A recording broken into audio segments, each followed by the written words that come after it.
Summativ baholash.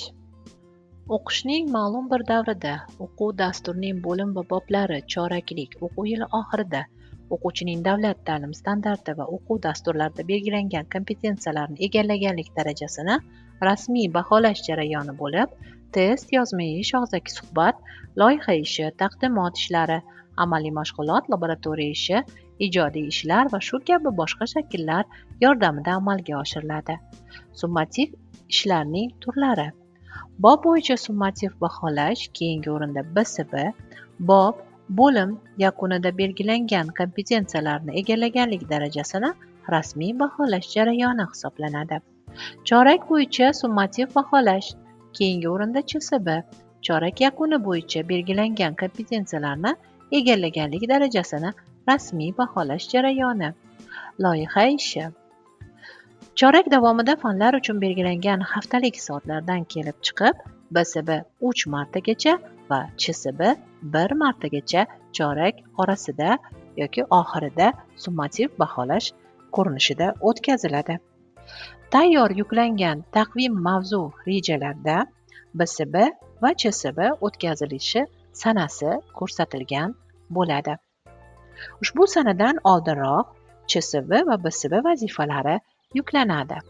Ularni SB bo'yicha vazifalar bo'limidan kerakli tilda yuklab olish hamda foydalanish imkoniyatlari mavjuddir.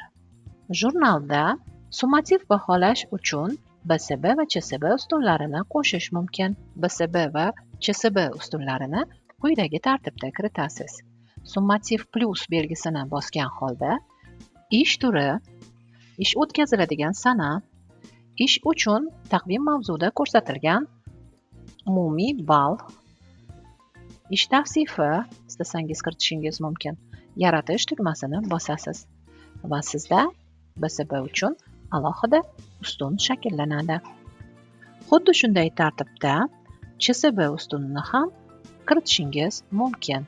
Buning uchun summativ plus belgisini bosasiz, ish turini ko'rsatib o'tasiz, o'tkazish sanasini belgilaysiz va maksimal ballni kiritasiz hamda ta'rifni yozib, yaratish tugmasini bosasiz va sizda mana bunday shakldagi qo'shimcha ustun shakllanadi. Ushbu ish turlarini mana bu 3 ta nuqta orqali tahrirlash yoki o'chirib yuborish mumkin bo'ladi. Tasdiqlash orqali o'chirish amaliyotini bajarishingiz mumkin.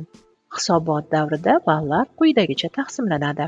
O'quvchining chorak, yarim yillik bahosi maksimal 100 ball quyidagicha taqsimlanadi. Chorak davomidagi nazorat summativ baholash uchun 50%. Chorak oxirida summativ baholash nazorati uchun 40%. Chorak davomida formativ baholash uchun 10% baholash amalga oshiriladi.